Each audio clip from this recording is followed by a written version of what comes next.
Seems a little blurry, Daniel. Let me see. Seems a lot blurry. Like, I don't know.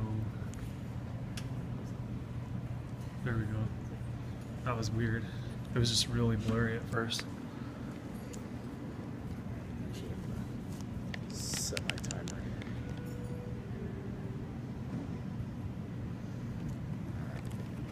Immigration, specifically illegal immigration, is a multifaceted issue that has divided the country in the past and is again in the forefront. There are a lot of different approaches to controlling or addressing the immigration issue. It's very difficult to make it fair to both the people that want to immigrate and to make it safe for the citizens that already live here. However, enacting laws like the one in Fremont, Nebraska are not the answer. It's ineffective, it's divisive, and it's dangerous. A lot of people perceive crime and drug issues to be involved with illegal immigration, but this law won't reduce that. The law is unclear, it's difficult to enforce, it can lead to other issues like homelessness and other unintended effects. It targets minorities, specifically Hispanics in Fremont, and raises tensions among the community in general. Just for a quick overview of the law, if you want to rent an apartment in Fremont, you have to go to the police department, pay $5, and declare that you're here legally. You don't have to provide any kind of documentation, no state ID or anything like that. You just have to declare that you are actually legal. Also, another piece of the law is that employers have to use the E-Verify system to verify the legal status of employees. It's very impractical and it's very difficult to enforce. First of all, not having a state ID, that was probably put in place most likely to avoid legal challenges and things like that. But if a worker or a renter is here illegally, it's very unlikely that they're going to volunteer that information to the police when they go to apply for a permit. They will most likely either lie, send someone in their place, or drive them to otherwise act illegally to get that permit. So it cultivates more illegal activity. Additionally, it's going to be very difficult for a town of Fremont with 26,000 people to check every single renter, every single landlord. It's a very small tax base, so that's a lot of police and administrators to really enforce that law. There's no permit required if you're already renting, so if you're an undocumented worker and you're worried about being caught, you're most likely just not going to move if you really don't have to. The penalties for the law are also very unclear. Property owners can be fined if they're renting to someone who is illegal, but it's not clear if they can be fined if that person has obtained a permit through methods such as sending someone in their place or just simply lying about their status.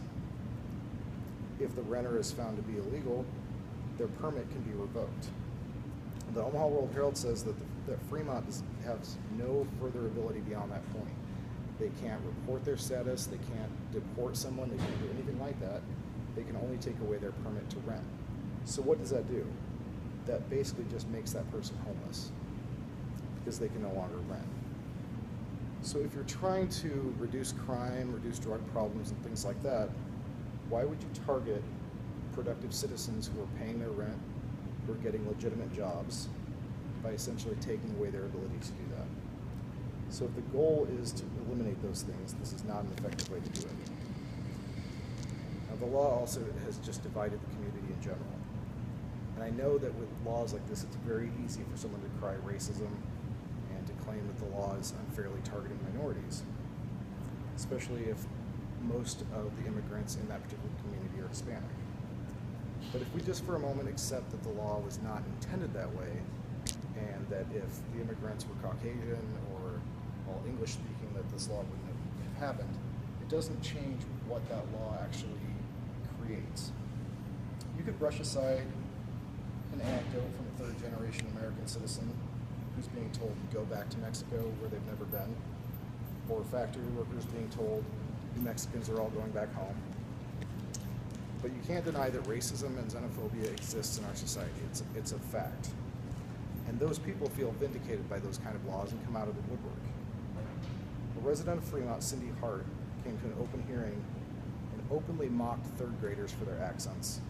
And she said, "I don't want Spanish in my schools." That has nothing to do with illegal immigration. It has nothing to do with drugs or crime or any of those issues. simply has to do with Latino culture. And many Hispanics feel that they're labeled or questioned just by being Hispanic and living in Fremont, being told things like go back to Mexico. David Ortiz told me, I was born in Puerto Rico. I was born a citizen. People have told me to go back to Mexico, and they don't even understand that I'm a citizen of this country.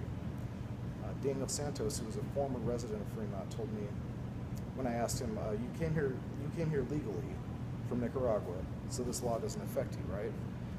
To be fair, I know him, and I kind of had an idea of what he might say to that. And after he finished laughing, he told me that he had experienced racism before in Fremont. Neighbors wouldn't invite him to parties, his girlfriend's dad didn't like him, little things like that, but a lot of people were nice to him. He told me this story. I was speaking Spanish at a store to the clerk, and a woman said, learn the language. He turned to her and said, which one? I speak four. He told me it made him very sad and very angry, and eventually he left and moved out of Fremont. He said he maybe took the easy way out, and not everybody has that option, but that he feels like eventually Fremont will be sorry about what they've done when they drive workers out and productive people of their community. These are the dangerous side effects and unintended consequences of this law. There are others, like legal challenges by the ACLU, attorneys, court fees. States like Arizona and Georgia, towns in Pennsylvania have passed laws like that and have felt those impacts of people just leaving the community. If the law really does work and drives people out, you'll see rental vacancies, you'll see the real estate market crash because no one can afford their properties that they're trying to rent out. It's another scenario I'd quickly like to present to you. So imagine you're a young child that's brought to another country when you're 2 years old, maybe younger, you have no say in the matter. You're now an adult, you consider yourself American, you've never even seen Mexico as far as you know. And let's just imagine you're in a terrible scenario, like a victim of domestic abuse.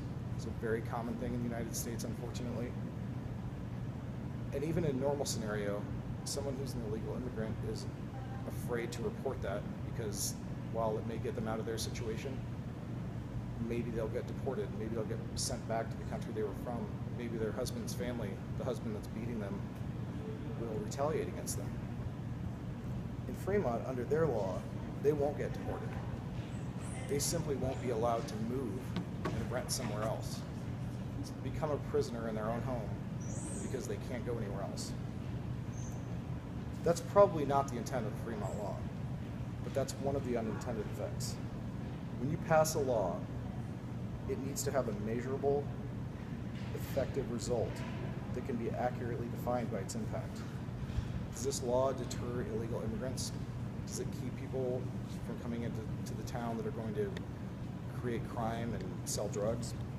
I don't think so, and I don't see any data to support that.